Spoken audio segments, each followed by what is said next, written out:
So this is the buck I've been after. I finally found him. He's a buck that the photogs have named Lucky. He is a 16 pointer. I've been looking for him for days. He's got a doe here just in front of him, not even 15 feet, bedded down. And he just went down.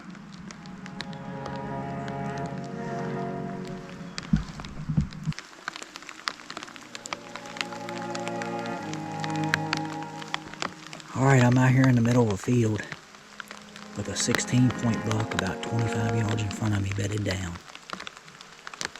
One of the biggest deer I've ever seen in this area in the 30 years I've been coming here. He's got a doe bedded down in front of him. She's actually between me and him. She's probably only 20 yards away. They're both bedded down and very comfortable. It's just me and one other photographer in here with them. So it's just a waiting game.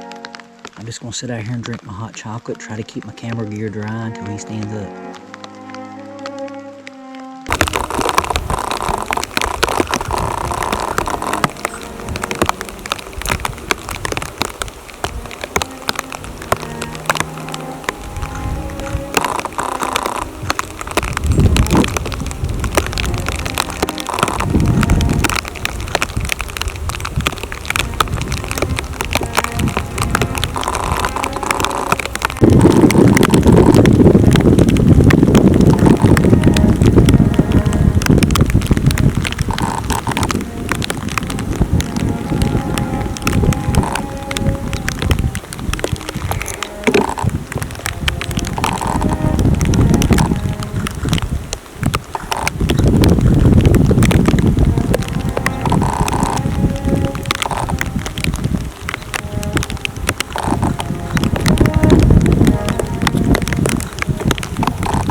It would seem 16 points don't matter.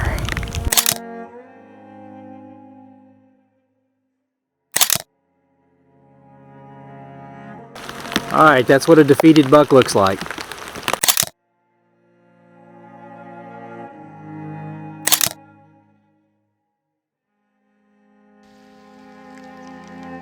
Yeah, he is very tired. He's been bedded down there for a long time.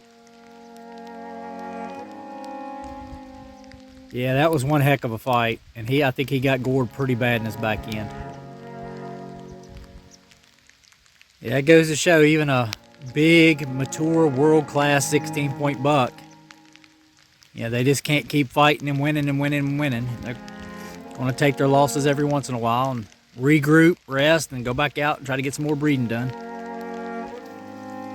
Well, after a few days of looking for him, I finally found this buck. He's the main buck I come down here for. He's a absolute giant, but he did not have a good morning this morning. But been very hard to find. I see why now. I know he's injured, but he's been bedded for a long time. I tried to wait him out. I didn't want to push him. I had already stumbled up on him a little bit too close, so I basically just said, you know what, I'm going to back out. So I left him bedded. He's same spot. He'll probably be there most part of the day. He needs to rest and lick his wounds and recover from that that fight that he was in earlier. But I'm just tickled to death. It's not been the best weather on the trip, although I do enjoy taking pictures of deer in the rain. You just got to be real careful with your equipment and such. But you know, I got some really cool shake pictures yesterday, you know, where they're shaking the rain off of them and stuff, and I'll make sure to include some of those in the video. But yeah, I was really tickled to get that fight on camera.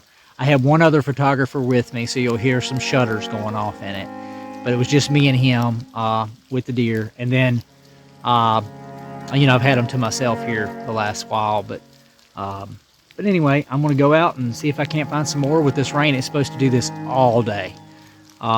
With this rain, you know, it's driven a lot of deer into the field. Just hopefully the bucks, I can pick up on those bucks. When it's real brown like it is in the background back here now, I can see those white antlers good in the brown when they're standing up. But if they're bedded down, it's dang nigh impossible. But so yeah, I'm just going to keep sneaking around and driving around and seeing what we can find. We'll go check on my gorgeous wife. I think she's been getting a really good nap. She didn't sleep well last night, so she's sleeping in the truck. So I'm gonna go check on her. We got radio, so she can call me if she needed anything or she wanted to check on me. And I haven't heard a peep from her on the radio, so I'm gonna go check on her. And anyway, I really appreciate you guys watching. You know, the Brad Hodge Outdoor Photography page is the parent page. You have to have a page before you can have a group, and on Facebook, and it's the parent page to the Hodgepodge Outdoors Facebook group. So if you want to see the photographs that I get, I'm more into YouTube now than I am, you know, the Facebook photography stuff. But I had to cancel. Well, I didn't have to, but I canceled my elk trip this year, which I usually get some really good stuff on it. But you know, go to the Brad Hodge Outdoor Photography page and you know, check out some of my work, some of what I've done over the years, and you know, 2-3 times a year I try to get something on there that's good. But anyway, again, thanks for watching.